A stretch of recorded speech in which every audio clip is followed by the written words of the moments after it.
What's up, guys? Today I want to talk about Intergalactic and some of the gameplay footage that I think we saw, because towards the latter half of the trailer, I believe that was in-game footage, or at least a representation of what the gameplay is going to be like. And I think there was a lot of gold nuggets as an animator in that little small segment. And since we're talking about animation, let me remind you that I do have a book, 4 proven ways to get your first animation job, the 4 ways that I use to get my first animation job, and 4 ways that other people have used to get their animation jobs. It goes over as far as, the method, and then, a case analysis of how I implemented it in the real world. So, if you're looking to break into the animation industry and you don't know where to start, I think this is a good place to start. Check it out and support the channel. So one thing as an animator that you're going to do if you're in games eventually, whether it's in school or it's on a project, and that is going to be animating a boss intro. Those are some of the most fun, or they can be some of the most painful experiences of your animation career, is trying to come up what's the best way to introduce this boss so that the player understands, right off the bat what they have to look out for. So in this boss intro, I think they do it pretty freaking nicely. I think Naughty Dog is the top when it comes to gameplay and animation, just overall experience. I think they are king. So they have this giant weapon come in with this giant arm. Now the weapon is red, and we all as gamers know red usually signifies bad. Okay, it signifies there's gonna be trouble. So you have this weapon come in with this giant arm, and it plants itself.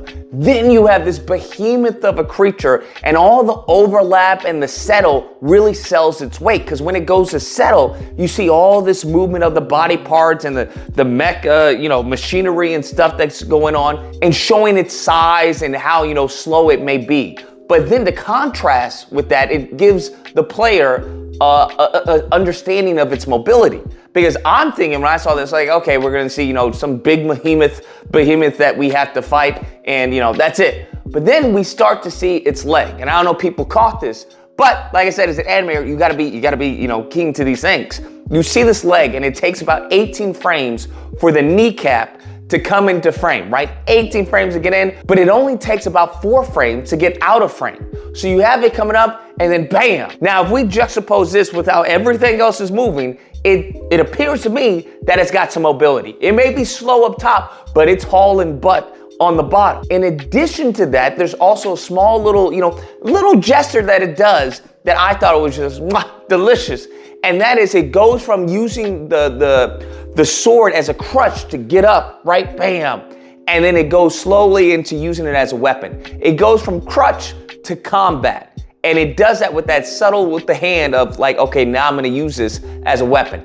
Then it zooms out, and then we actually start to see that it is pretty mobile, and that the top part is a little bit heavy, a little bit behind. But then we go into the attack. And one thing that is usually discussed when it comes to attacks and patterns and stuff like that, this is usually done with design. And I think this is an awesome design, because I'm thinking it's gonna use this two-handed, the 2 hands to attack the player. But what it does in the attack is that it switches over the weapon to the other hand, because the design is 2 hands over here and 1 hand over there. So it's automatically, it's like, okay, what is that one hand? How is this gonna work? But it switches over to the other hand, so this hand is free. And if you notice, when it swings, it's going with so much force that the 3rd hand is used as like a stability.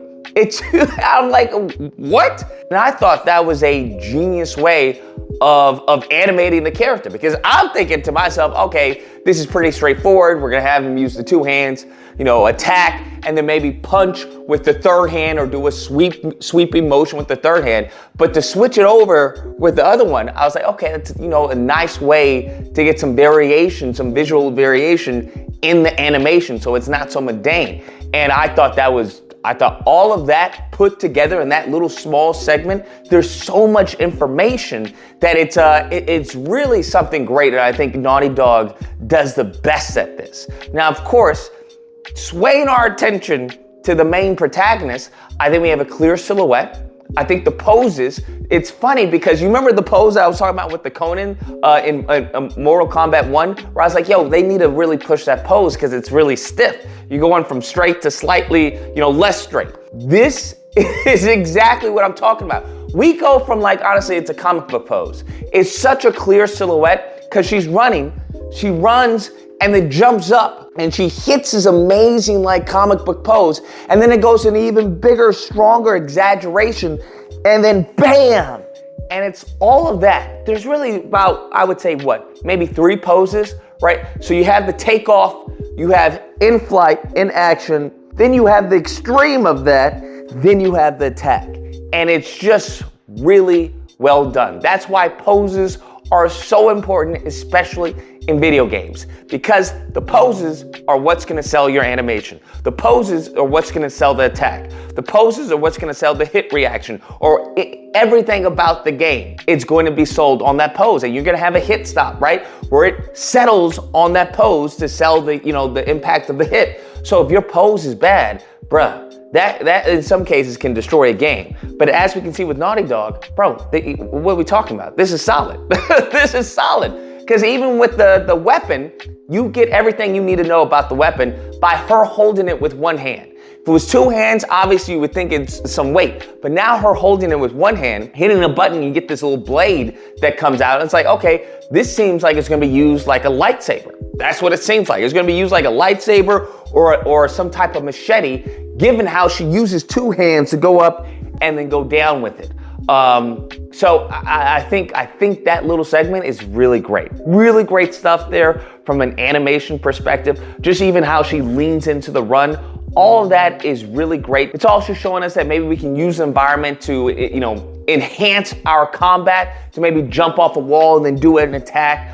A lot of good stuff. It's clearly showing that the enemy design is going to be something to look at, right? It's going to be a marvel to look at because you had these giant arms, but then the other arm had like some type of shield on it. So I'm thinking maybe that arm uses it as a shield, or like I said, that's more the mobility arm to swipe or attack someone, where it switches over to use the big arm and the other arm, right? This is the force arm, and this is, the aiming arm of where to aim the weapon. So I'm very curious to see what the attacks are gonna look like. Because the first thing I'm thinking of is, what's his name?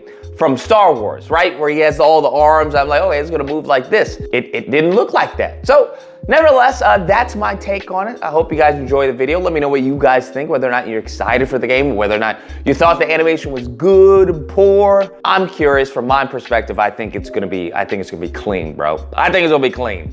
Hope you guys enjoyed the video. If you didn't, or if you did, please feel free to like, share, comment, and subscribe. And until next time, guys, keep animating.